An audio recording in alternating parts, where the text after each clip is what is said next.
Listen on the pod. Welcome into hour two. Let's talk a little wide receiver, boys. What we think? Let's do it. All right.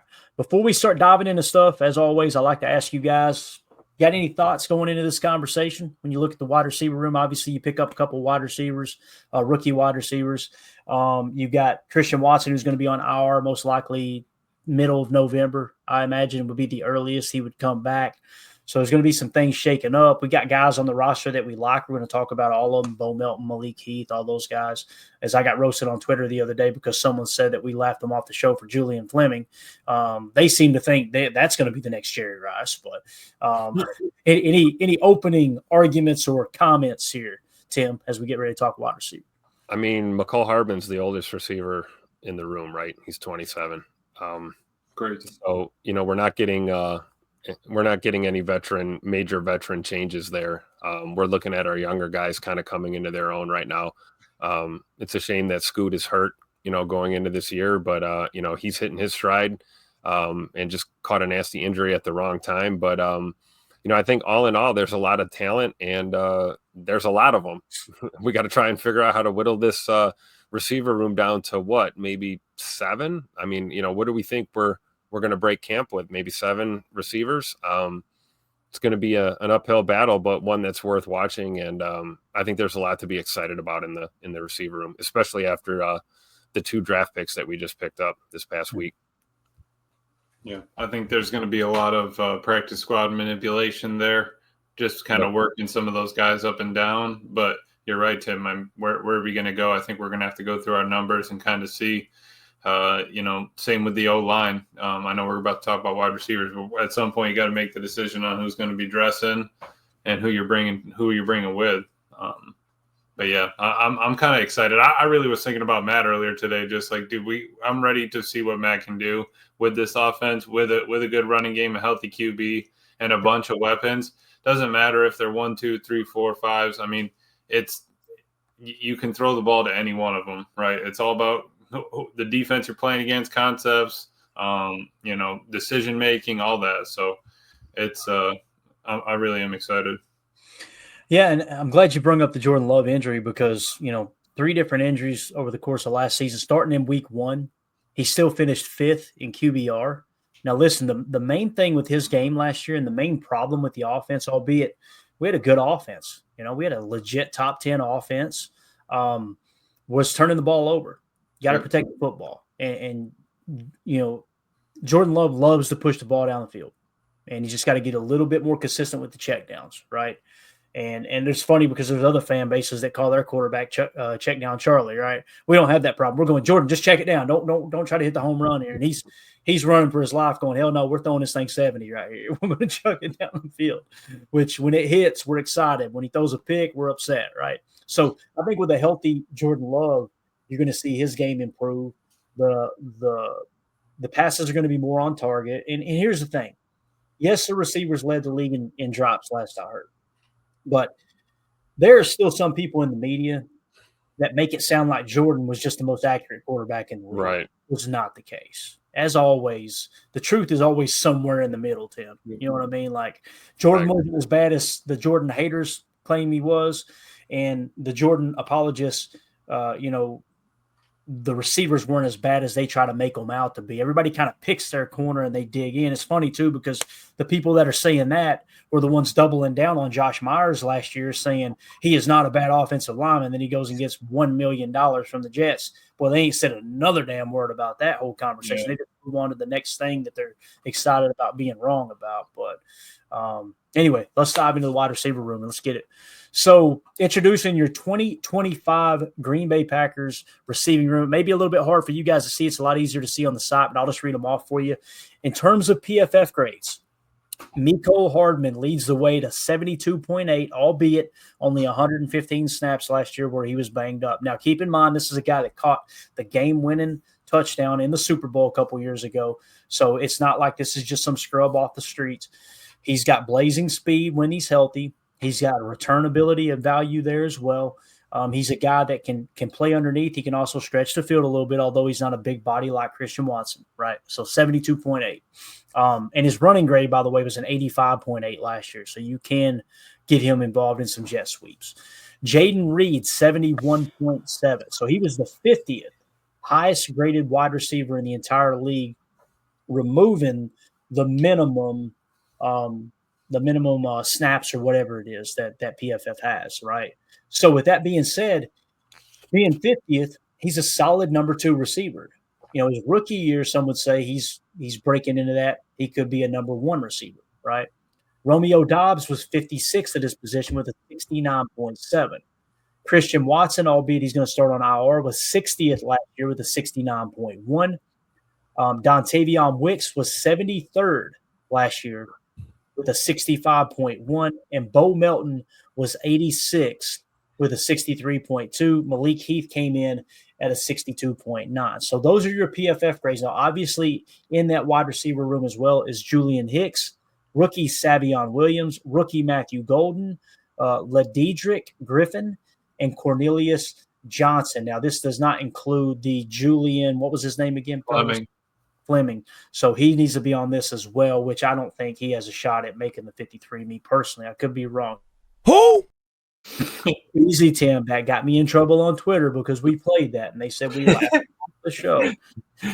Unbelievable, the feelings that people have. So those are your PFF grades for those. Now, PFF grades are not everything, right? Let's get into some of the advanced metrics, and I'm going to come back to you guys. I want to get your take on the room as a whole, and we'll move through the article. So let's go to EPA per target. We just showed you where Malik Heath was the lowest of the receivers that had grades with a 62.9, right? Well, here we are with EPA per target. He actually led the Packers at a 0.57 EPA per target, expected points added per target, okay?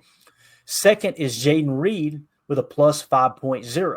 Third was Tucker Kraft. We're not going to talk too much about the tight ends, but we included them in this regard. A 0.47. We're good there. Ben Sims, a 0.40. Romeo Doubs is the third best receiver with a plus 0.35. Christian Watson, plus 0.30. And then Josh Jacobs. Then you got Bo Melton with a minus 0.14. Bo Melton did not have a good year last year, right? Dontavion Wicks did not have a good year, minus 0.17. All right. And then, of course, you got Luke Musgrave, John Fitzpatrick down there toward the bottom. So, again, that's EPA per target. So that metric would suggest your most efficient wide receiver last year, given his opportunities, was actually Malik Heath, even though the PFF grade disagrees with it, okay? Next, you've got yards per route ran, okay? So yards per route ran, Christian Watson led the way at 2.4. You guys know he was – when he was on the field, he was playing damn good football, right? Yep. He was really getting yardage. Second is Jaden Reed, only 1/10 of a yard behind in yards per route ran with 2.3. Then it was Tucker Kraft, 1.8. Then Romeo Doubs, 1.8. Look who it is here. Malik Heath at a 1.6. Then Dontavion Wicks, 1.5. All right, then Bo Melton a little bit further down the list at a 1.1. The reason we're walking through this, guys, and I don't mean it to just be a podcast about reading numbers, it's to get an idea of, okay, who underperformed and who might be on the chopping block, i.e. a candidate to go on the practice squad, right? What I'm noticing, looking through these early, just these early numbers here, is Malik Heath probably going to be that dude that's going to make the 53, at least unless he takes a huge step backwards, right, at camp. Next, you've got target percentage. So I just wanted to point out who got, when they were on the field, they got targeted the most in terms of percentage with snaps. Now, you got to throw a lot of these out. Andrew Beck, he only played in 3 games. He's leading the way at 33%. Some of you guys are going, who? Marshawn Lloyd only played in 1 game. His is at 33%. So the next one is Dontavion Wicks at 27.1%. So you can really see, and this is where the story comes into full focus with the Romeo Doubs being upset. Dontavion Wicks did not play good last year. That's what you call a sophomore slump. His rookie year, he was excellent. He played really good football. Took a step back last year. Now look at Romeo Doubs' perspective, where he knows Dontavion Wicks is the guy that they want to be the X receiver, and he's getting the larger percentage of targets, right? And he's seeing himself coming up on a contract year. That's why Romeo Doubs, in my opinion, was frustrated. Like, damn, I'm more effective at catching the football. I'm more effective at creating separation, maybe not separation, but overall as a wide receiver. And I'm losing snaps going into a contract year. I've watched the Packers for a long time. this is common practice in the NFL, guys, that when you approach a contract year, unless you're Devontae Adams, that's our dude, we're going to pay him. They'll start to try to bleed some of those targets into a cheaper, younger player. You know what I mean, Emilio? Yeah, you do it on Madden all the time, don't you? All the time, dude. I'm not trying to pay him top dollar. So you got to, if his production, if he's under 1,000 yards, under 700 yards, hey, you didn't get, your milestone to give me 13 touchdowns and turn yourself into a 99. So you're right. I just caught the ball.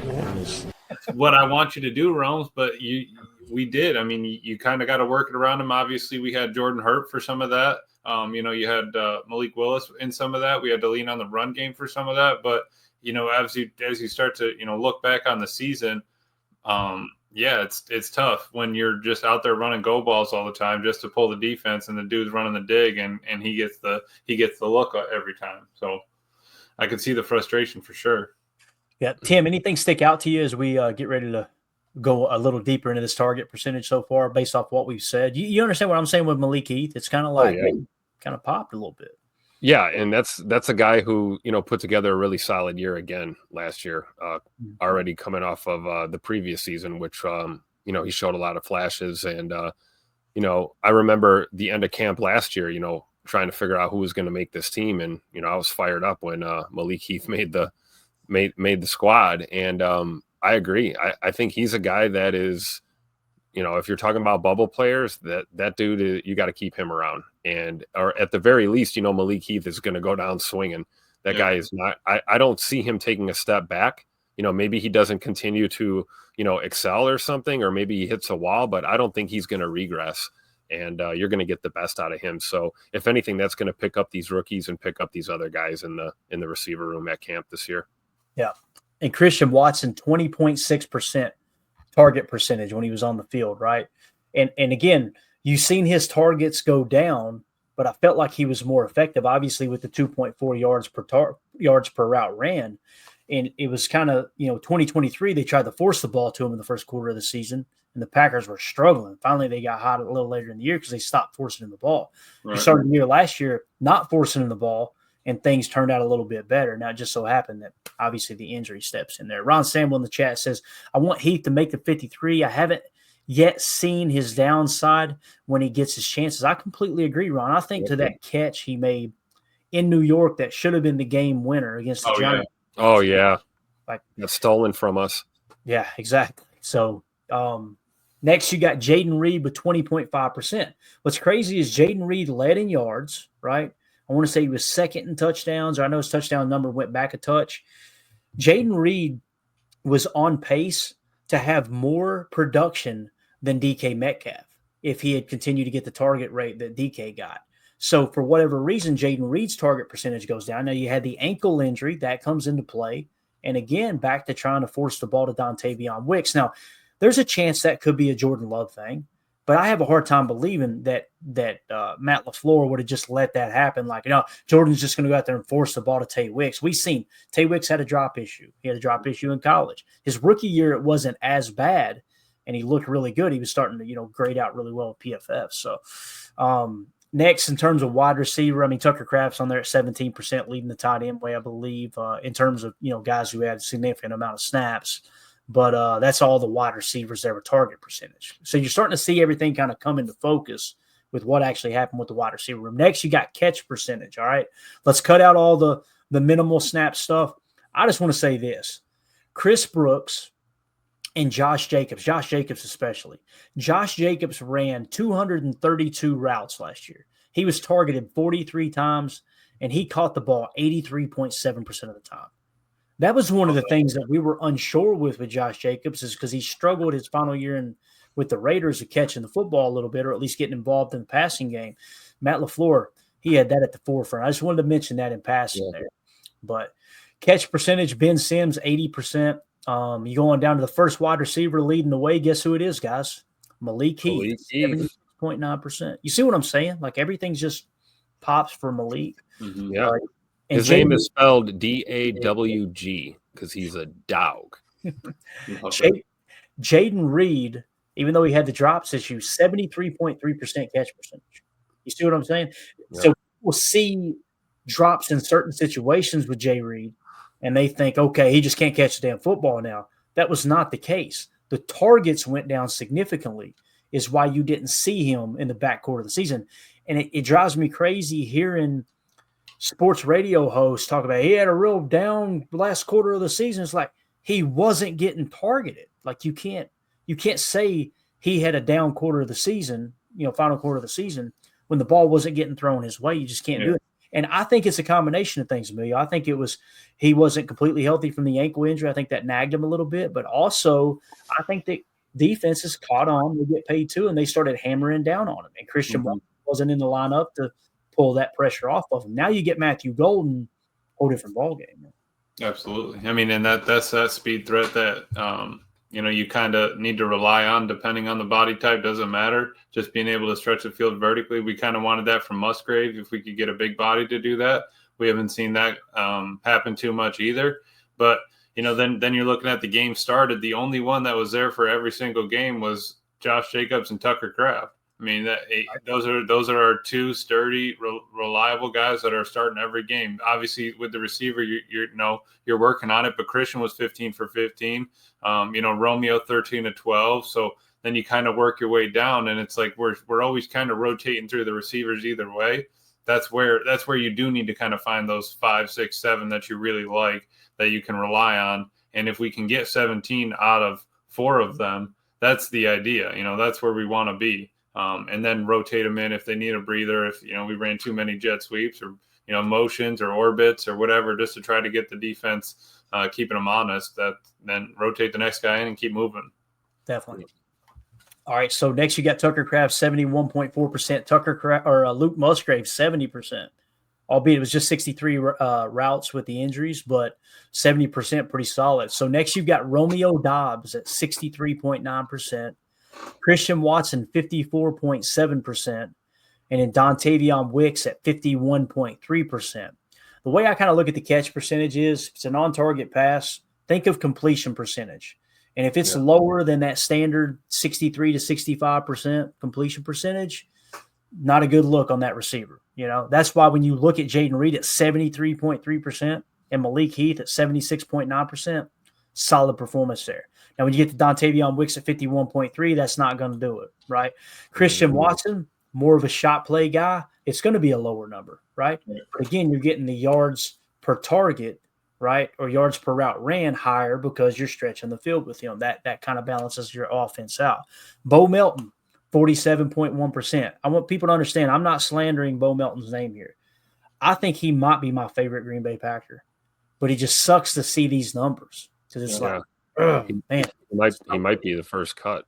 Exactly. Right.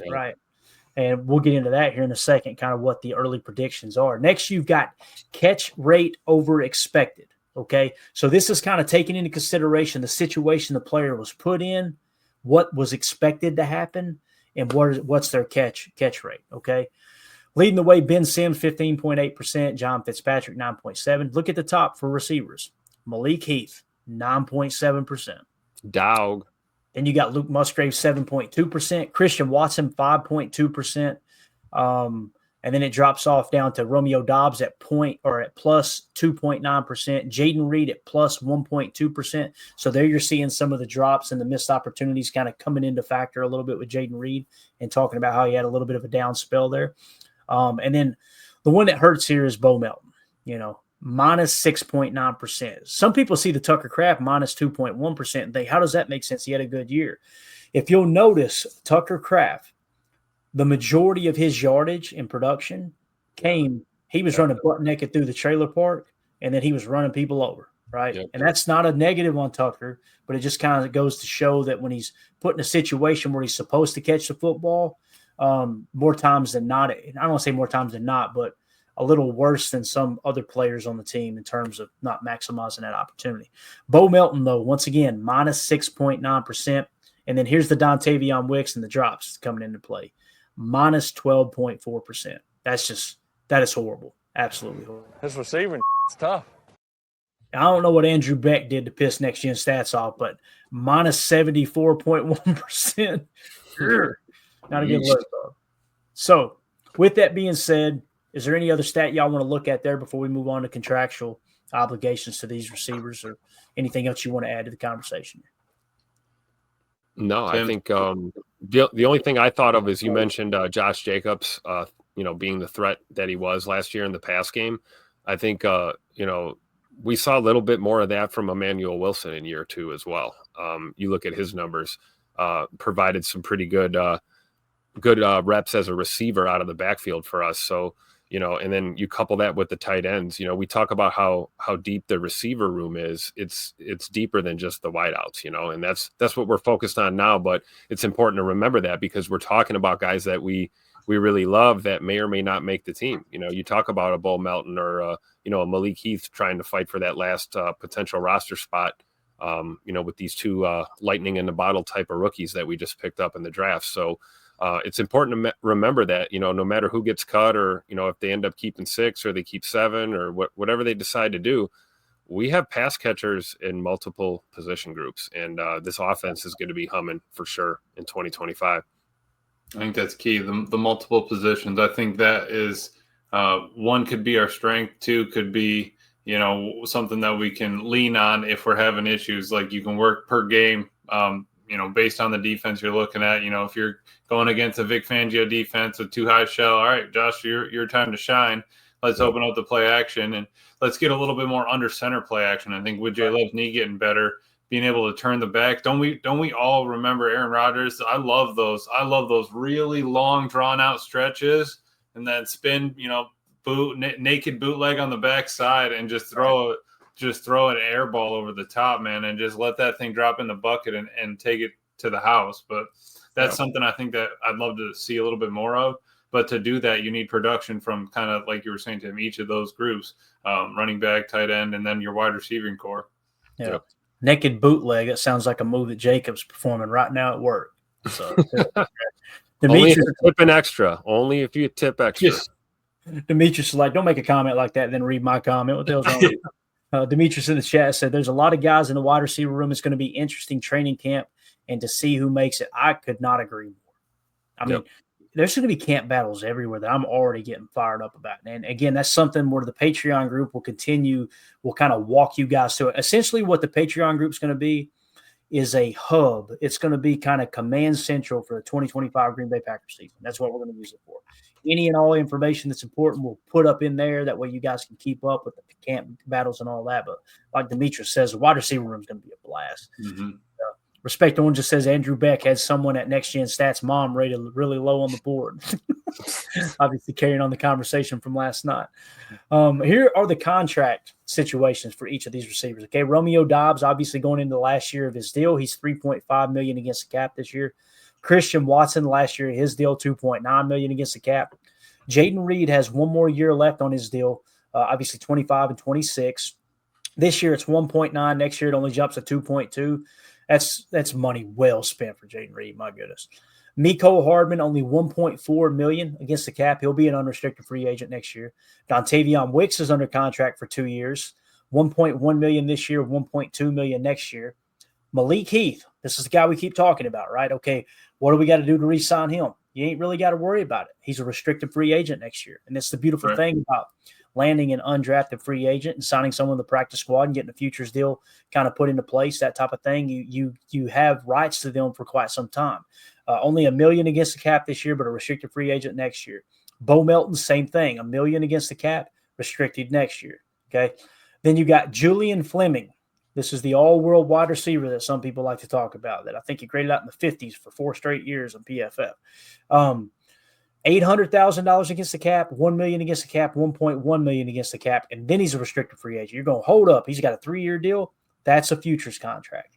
That's when you sign someone as an undrafted free agent, you've got rights to them for some time. That's why Malik Heath and Bo Melton have been here for as long as they have, and we still got rights to them. So that's that unrestricted free agents. It's why Goody spends some of his top 30 visits on those type of guys.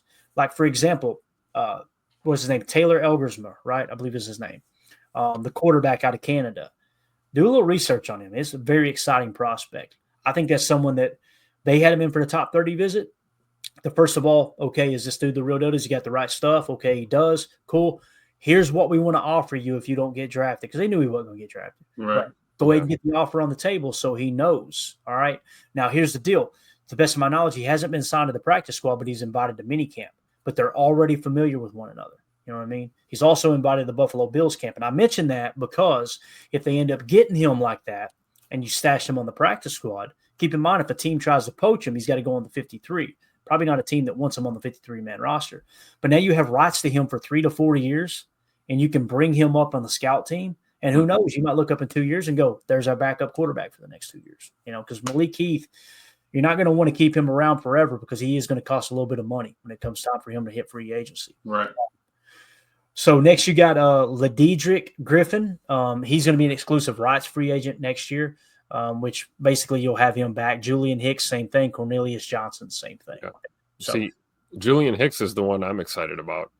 You know, like the only thing working against him is the age factor. He's not, you know, he's already 26. He's not getting any younger. But if you guys remember last year, he kind of popped towards the end of the preseason into camp, showed some flashes. And I think, again, he just got, you know, overcrowded in that receiver room and he, you know, found his way to the door. But there's a lot to be excited about when you look at these guys. And to your point, you know, the ones that we may be scratching our heads about, those guys are under contract. We don't have to worry about them. And we know that moves will be made with guys like Jaden Reed in the near future. And, you know, you talk about McCall Hardman, you know, he's here on a 1-year deal, right?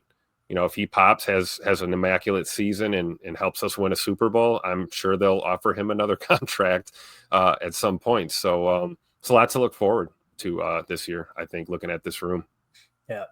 Margin Cron says, Clifford truthers sound off. And here's the beautiful thing about that. Clifford is 2 years into this program we're talking about. So you still got rights to him.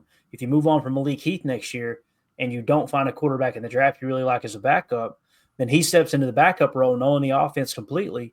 And now the new Sean Clifford is Taylor Elgersma. You see what I'm saying? That's right. How they like to kind of operate in the backup quarterback spot. So Do You Rant said that Canadian quarterback won the trophy equivalent to the Heisman Trophy in Canada last year. We got to read again. Go to patreon.com/PackerFan Total Access and just scroll through and you'll see the article. I told the guys, I'm like, why am I wasting my time writing about a Canadian quarterback that's not going to be on this team? And when you get to the final year of that, I was like, this dude balled out. Now we know why he got the invite, right? Yeah. Yep. And can run the ball too. Like it was wild to see what he did there. Absolutely. And I mean, just going to our wide receiver real quick before we get off it, we're under 3% for the entire cap. For the entire wide receiver room, I mean, 3% of the entire cap is our wide receiver room. Yep. And who's our highest paid? Rome, right? Yep. That's crazy. Yeah. And if you hit on Matthew Golden and Savion Williams, if you just hit on one of them, let's say Savion ends up being the dog and Golden's a bust, right? Then you got yourself in a position that, all right, if Savion is your future number one receiver, kind of like a Devontae Adams was back in the day, you've got him on 3 years. 3 more years outside of his rookie year that you determine, okay, he's the dude. You're as we say, show crapping in high cotton, right? It's a good problem to have. There'll be some tough decisions to make though, because you talk about Tay. That was a guy a lot of us fans were willing to run out of town after his second season, and if we would have cut and ran from him too soon, we would have watched him go somewhere else and become the dude that we know him to be to this day. So. I do not envy Goody and Matt LaFleur and the boys trying to figure out who's going to stick around here. But again, like you said, Clay, a good problem to have. You could have a receiver room full of nobodies and very low talent pool, and that's not what we have right now in Green Bay. Yeah.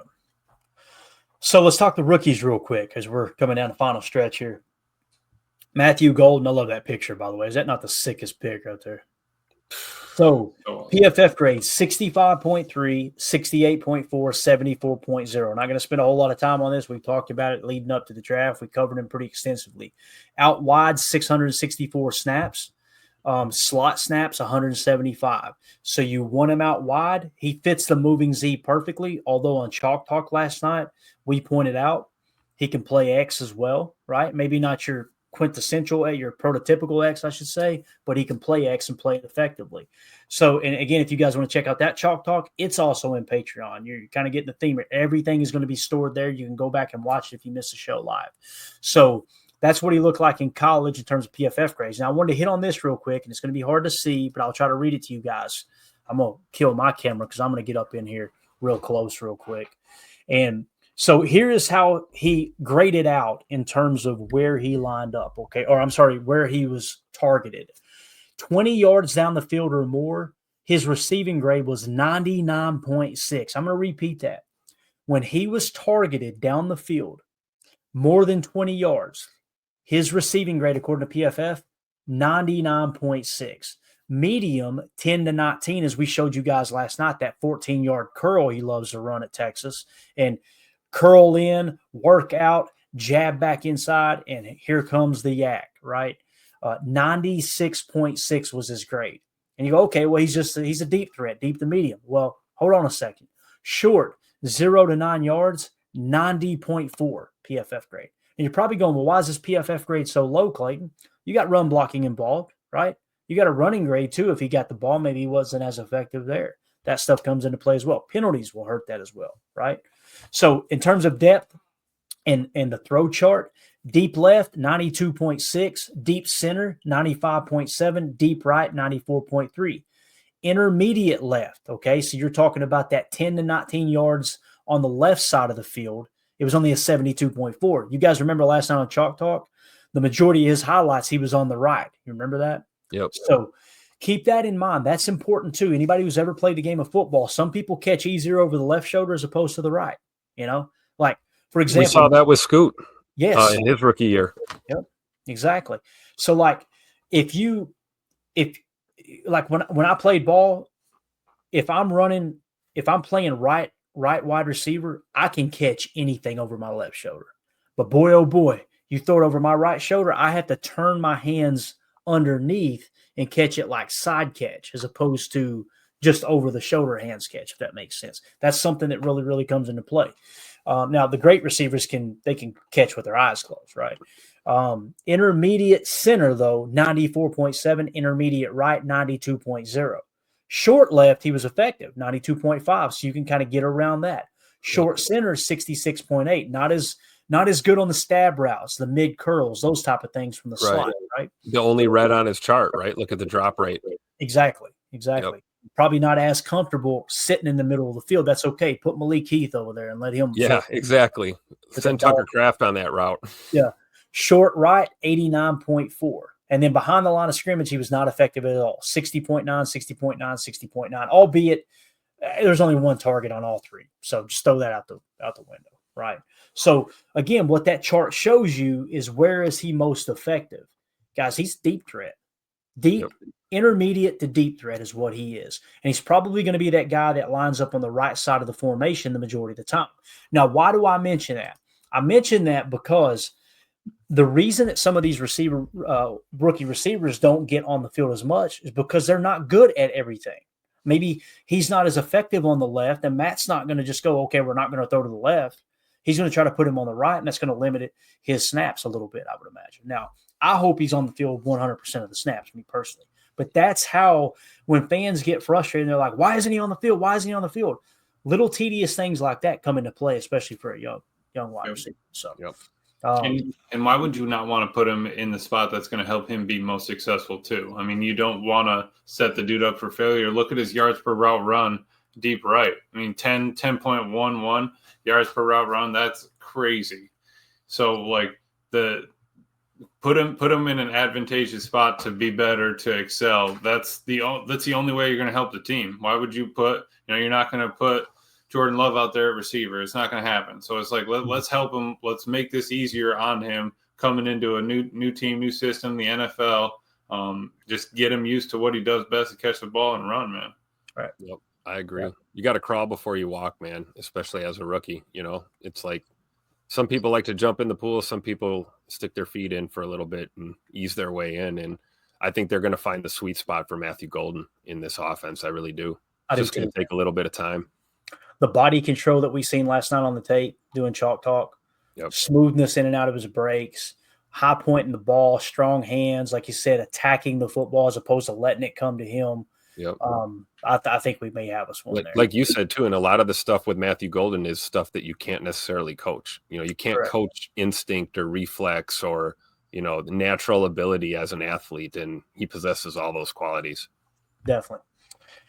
So up next is Savion Williams. By the way, look at this carnage he's leaving behind him right here on this picture. Is that not absolutely awesome? He looks, and he's not even worried. He looks so just full of a cucumber. Look at the eyes downfield, right? Love it. So here we go. 3rd round pick 87, right? Here are the PFF grades: 58, 60, right? But minimal snaps. And then in 2022, a 58.9 jumps to a 72.4, jumps to a 78.9 his final year in college. So he actually graded out, according to PFF, higher than Matthew Golden did. And again, the main thing that sparked his offensive grade, his receiving grade 70.2, that's solid. That ain't bad at all, right? But that run grade of 90.5 is where he really excelled. So let's talk about some of the target depth here, okay? Kill the camera again. Here we go. Deep. Now, keep in mind, Matthew Golden, intermediate to deep, he was dominant, right? Well, when it comes to Savion Williams, deep, 20 yards or more, only a 74.3. Still not bad, though, right?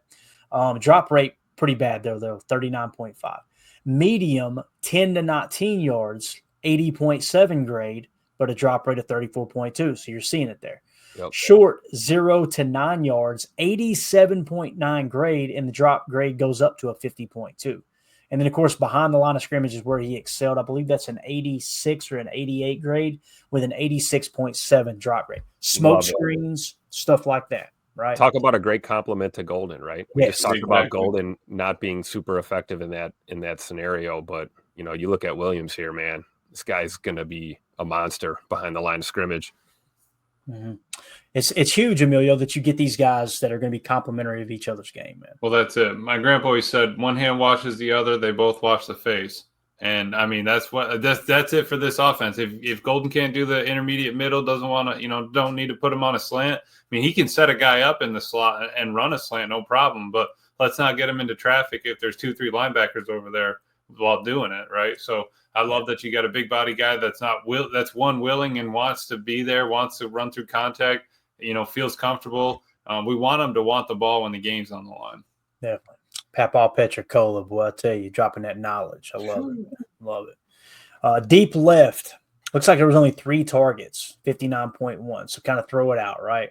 Deep center. Looks like there was 5 targets, 81.0 grade. Deep right, no targets. Now, intermediate left, 3 targets, 42.5. Intermediate center, we were just talking about that. Matthew Golden not working as good in the center, at least the short center. But here, intermediate center, man, Savion Williams is not scared to go across the middle at 10 to 19 yards. Yep. 88.8 is what it's showing here. He's got more of the favorable body type for that too. Yeah, sending him on that route, He's kind of built like Malik Heath, isn't he? Like he's probably a little bigger than Malik Heath, to be honest with you. Short left, here we go, 76.3 or 78.3. Short center, 85.2, nothing short right. So that short center is where he's going to make his hay, man. And then, of course, behind the line of scrimmage, 61.5 across the board. So they really used him short over the middle in the passing game. No doubt about it. So, which is perfect because you always need a release valve, always need a crosser, always need a little whip or a little out route, little in, something like that. Just get the ball in his hands. You know what I'm seeing, Emilio? I'm seeing the pony package where we use Jaden Reed back there. Yeah. Keep Jaden Reed out wide in the Z and use Savion Williams underneath. Let him run that little Texas route, that little circle route, the little angle route, leak out underneath. Oh my gosh, dude. And oh, by the way, he can also run the football. Now you got a legit threat there running the ball along with Josh Jacobs, as opposed to he can throw the ball too. Yeah. Right. So really, really excited to see what Savion. They said he had the strongest arm on TCU, right? He can huck it 80 yards. Did they really say that? Yeah, that's what I heard. He was a converted QB, right? Watch me update Madden tonight when that roster drops. I can see a little wild cheese package coming in. You might need to import the college football playbook, Clay, and run a little. Really mix it up, right? UNLV with the double sidecar running back, same side. Oh, love that offense. That's awesome, man. All right. Anything else on what we've covered with the receiver room? I know we're a little bit over. We're going to wrap up a little Romeo Doubs talk here, but before we do, anything else you guys want to add to what we just covered there? No, I'm good. Excited to watch his tape. Yeah, Yeah, for sure. definitely do. We got to put that together. I'm trying to give Ryan time because he's going to put together an Anthony Belton tape, I believe, and I'm just going to cut up he had because he's probably just go in order of the draft, right? Just that would be prospect by prospect. And the beautiful thing is we got plenty of time, right? Yeah. I mean, we're going to be covering off-season stuff, obviously, and we'll get into a little history, I'm sure, as well. But up next, let's talk a little Romeo Doubs. This one isn't as exciting to talk about. This is something I don't like to try to tear people down. That's not the purpose of this. But I don't want it to be a podcast where we don't talk about things that are important, right? And Romeo Doubs' future, I think, is up in the air, and I'm going to explain why. Okay. I just caught the ball. And first of all, look at the Guardian cap, right? I mean, we got to talk about that. That's something that came into play. What do you have? 2 concussions in the last 4 or 5 weeks, I believe it was. Yeah. So, and listen, it's more than football in that situation, right? Yeah. First and foremost, Romeo's health. I think Romeo's a good dude. I wish it would work out with the Packers, but if I had to kind of put an opinion on it, that's what this whole piece is about right here on Patreon. So I said, with the Packers most likely not carrying more than 6 receivers, the question becomes, who's in and who's out? Recent rumors suggested that Romeo Doubs' camp leaked the possibility of DK Metcalf being traded to the Packers, right? Meaning Romeo Doubs was a part of that trade proposal. So you start to connect the dots.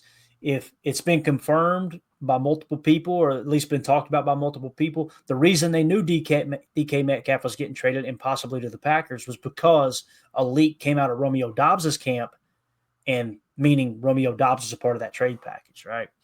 If Goody was indeed shopping Romeo Doubs, that would suggest he's on his way out of Green Bay if the Packers could receive trade compensation as opposed to just cutting him outright with both a 1-game suspension and multiple concussions last season. So just wanted to mention that with Romeo Doubs. If I had to pick one to go of the guys that are starters on the team, it kind of feels like Goot is potentially ready to move on. Now, like Ryan talked about on his podcast, on the Packernet podcast, and he's done a great job covering this, I don't think Goody operates in indefinites as much as fans do, right? Yeah. And it's just like the Jair thing. Yeah, Goody, it's obvious Goody wanted to move on, but it's not in the best interest of the team based off the offers we got. That doesn't mean we can't keep him, right? So that's still on the table. So I think the same thing applies with Romeo Doubs. So here is the early wide receiver room projection, okay? Trade candidate, Romeo Doubs. If they can't get trade compensation for Romeo, I want him on the roster. I think he proved after the 1-game suspension he's going to be a team player. He's going to come in, keep his nose clean, and play. So why not keep him, right, if you can't get trade compensation? We drafted Romeo. Was it a 5th-round pick? Am I thinking right, Emilio? Tim, was it 4th or 5th? Something like that. I want to say it was 4th, but you're probably right on 5th. So if you don't plan on re-signing him, which has kind of been the news around the Packers insiders, that they don't plan on re-signing him, I know you're kind of trading down. Like if let's say it was a 4th-round pick and you have to take a 6th, at least you're getting something, right? Yeah. As opposed to just cutting him outright. So, and if you keep him on the team, and then he goes out and hits free agency next year, there's some extra added value in a comp pick if he goes out and has a good year. So that's on the table too. So I'm not ruling out Romeo Doubs being on the team. I'm just saying, of all the people we talked about, I think he has a little bit of trade value, and there's a little bit of precedent or fire with that smoke when it comes to Brian Gutekunst potentially wanting to move on. So it's probably easier to trade Rome than it is to trade Ja at this point. Yeah, I think you're right, Tim. I really do, man. Because with Romeo, albeit the concussions are the main thing, right? And don't get me wrong, that's serious. But with Ja, it's like a little bit longer in the tooth. Injury's probably going to continue to catch up a little bit more. Yep. So my projection, and again, we're sitting here on April 29th. This will probably prove to be wrong later, but I thought it'd be fun just to kind of take an early look at it. Let's say we carry 6. That's not to say we won't carry 5, right? But let's say we carry 6 receivers, just kind of giving the benefit of the doubt to the majority of the room. I think it would be Jaden Reed, Matthew Golden, Dontavion Wicks, Savion Williams, Malik Heath, and McCole Hardman. I think that would be the 6 you would carry. Now, on IR, Christian Watson would be on IR, so that's why some people are going, whoa, what the hell? You just cut Christian Watson? No, he's going to be on IR and won't count toward the 53. So we'll make that decision in November, and by then you'll probably have a good idea on McCole Hardman or Malik Heath, which one you want him to replace there, right? Absolutely. And then practice squad candidates, I've got Bo Melton listed there, Julian Hicks, LaDedrick Griffin, Cornelius Johnson, and of course, Julian Fleming will be in that ballpark there as well. Not to say we would put them all on the practice squad. That would not happen. You wouldn't carry 4 receivers, but those are the guys kind of in that camp. So with Bo Melton would be my top choice. Let's say you only carry 1 wide receiver on the practice squad. I would want it to be Bo Melton because he knows the offense. Yeah. Yep. So, that's all we got there. So I want to get your all's take. Do you agree with that projection? Anything we said there as we get ready to wrap up? We'll start with you. Tim. What do you think? Is there anything you agree with there, man? Yeah, 100% of it. If that's the route we're going, if we're going to keep 6, those would be my 6. Just super early, right? We haven't seen OTAs. We haven't seen camp, nothing. I would be okay with those 6 right there. And then hopefully Christian Watson, like you said, coming back off IR sometime before Thanksgiving, hopefully in a perfect world, right? Would be great. And then, you scroll down there and you look at your practice squad guys. Obviously, Bo Melton's going to be the first name on the list, but I definitely agree with these 6 because I believe that Malik Heath is going to win that spot. I really do. I think he's going to win that roster spot, and he's proven to deserve it. He brings a lot of pop to that offense. He gets limited reps, but every time the guy's on the field, he makes a play. Whether that's a key block or a key catch. There's a handful of guys on this team that are really good at the contested catch, and Malik Heath is definitely one of them for sure. So I like that lineup. Yeah, and I understand there's going to be people that disagree, Emilio, with the Malik Heath talk, but we just walked through all the important metrics. Like the numbers don't lie; they don't, and it's obvious they were trying to get him some more targets as well. So, and I think Respect Orange hit it right here. To add to Heath there, his targets and everything. The blocking is huge. I mean, Matt LaFleur leans on that more than, you could think half of his numbers. If you're not out there trying to help your fellow, teammate trying to get the ball moved down the field, if you're going to just, half it, then I don't even want you on the field. That's probably what Matt's going to say, right? No block, no rock. Hang on to the ball when you catch it, and you stop them from tackling your buddy when he's carrying it. That's all I'm asking of you. Yeah. And again, if we talk about cluster busters in draft season, right? We talk about that all the time. That could be a cluster buster on determining the roster and the wide receiver room is, all right, you get these 2 guys, they kind of grading out the same. We like them both the same. Which one blocks better? Malik Heath will take you to the damn water cooler, right? No doubt about it. United Bates says, I could see Dobbs over Hardman, but I think this is all very fair. I could see that too, Bates. If the trade value is not there, you signed Hardman to make yourself not have to feel like you're back into a corner in the draft. You can let the board come to you. Well, the board came to you, and it was Matthew Golden and Savion Williams. So now you can part ways with Mecole Hardman because Matthew Golden can return. I don't know if they'll use him like that. Maybe Savion can return. That's possible. There's someone else we signed recently too, not a receiver. I'm trying to think of who it was that had return ability. I can't remember. One of the corners. It might have been one of the corners that we drafted or signed in undrafted free agency. But with that being said, if the trade value is not there and you decide to keep Dobbs, I would personally rather have Romeo Dobbs over Mecole Hardman. I'm just kind of painting that picture, and I know you understand this, that if he is going to be traded or let go, Mecole probably makes the roster. So, I want to make that clear. I like Romeo Dobbs. I think Romeo Dobbs is one of the better receivers on this team. I think he's a guy who can play in the phone booth. He can play boundary X. He can make contested catches. When he's on, he's on. And, Tim, it kind of – and we'll wrap up with this. It kind of makes sense with the whole Romeo Dobbs situation last year when he said, I'm just trying to do what's best for my family. Don't that make sense? If he felt like the targets were being steered away from him and that's going to hurt him on his contract, you know what I'm saying? That kind of feels like that lines up now. Obviously hindsight 2020. Maybe I'm reading too much into it. I don't know. No, I think there's something there. I think that's fair. We're on the outside looking in at this situation, but I can see why he would feel that way. I mean, we as fans, we love this game, right? And it's a game. It's a game. Well, it's only a game when you're on the field. Everything else is got to be about your business, and you got to think about your future because, let's be real. If you're lucky to play 5 seasons in the NFL, that's a blessing. Anything more than that is just an absolute gift. So, the concussions are stacking up on it. This is year 3 Rome is entering here. and he's been concussed multiple times, multiple years. I mean, that's a serious thing. So, and if a team has to make a business decision, you're looking at who you want to shop. Maybe there is trade value for a guy like Rome, he's Mr. Third Down man. That's the guy you want to look to. Good hands, like you said, can play in a phone booth. There is some value. Like you said, it's just trying to get the most you can for him. And if not, hell yeah, he's a Packer. Keep him on this team and let's roll forward for sure. Right. Because you're right. I mean, Tim, you're right. You get through that 4-year rookie deal. You're trying to get that paycheck. You're trying to get that money, to set you up for life there. There's not much else you can do for yourself besides getting the ball and making it happen on the field. And if it's not going to happen on this team, you got to show up for the next team. Yep. They're always looking to replace. That's right. Our Aaron Rodgers, not the Aaron Rodgers. Shout out to him too, man, about the finish school and take the next step, I believe, in his studies for sports journalism. Shout out to him. That's absolutely awesome, man. Going to be out there living the dream, covering sports. Good stuff. He says, question, trade proposal for y'all. Dobbs and a 4th rounder for Greg Newsome, cornerback from Cleveland. I know I'm in the extreme minority with this, Aaron. I'm not a big Greg Newsome fan at all. I'm just not. I know there's a lot of Packer fans that like him. I believe he was highly touted coming into the draft when he came into the league. I don't feel like he's kind of lived up to those expectations. And I know Cleveland can be a dumpster fire, but they've had some pretty good defenses there in the last 3 to 5 years as well. So for me, Dobbs and giving up a 4th rounder for Greg Newsome, I don't like it unless, of course, Jair is definitely not going to be here.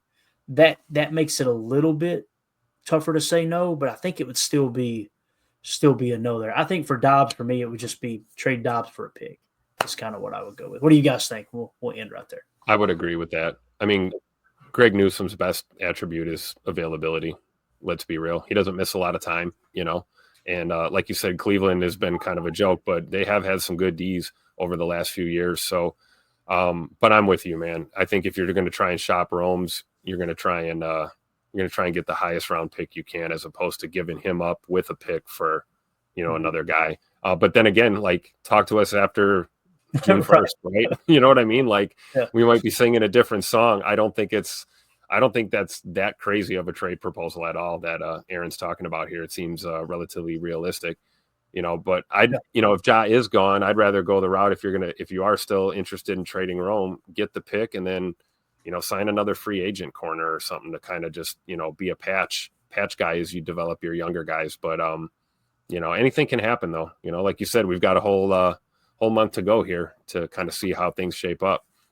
Yeah. What do you think, Emilio? Would you say yes or no to that trade there, bro? I would say no to that trade. Also, just because think about how many picks Cleveland has. They just picked up an extra 1st rounder next year with their trade back for Travis. I mean, they have a lot of draft capital. I don't see why they would need a bunch more or even want to take on a receiver at this, right needing his first contract. If they don't absolutely love Rome, why would they take him on if they could go ahead and just grab another receiver from the draft? Yeah, that's a great point, man. In the trade talk for Romeo is whoever gets him is going into a contract year, So, you just renting him for 1 year unless you plan on re-signing him. So that hurts the trade value as well. So that may be why there's a little momentum now. If Goody's trying to ship him now, the sooner the better, right? Yeah, and that's a great question, Aaron, for sure, man. Appreciate that. All right, guys, that's going to do it. We're going to get out of here. Appreciate y'all hanging out with us. If you would hit like, hit subscribe to the channel, and always the best way to support the channel, people ask all the time, is just join the Patreon group. $3 get you access to everything, and that's the best way to stay plugged in, get yourself entered into giveaways. It's an awesome community that's being created.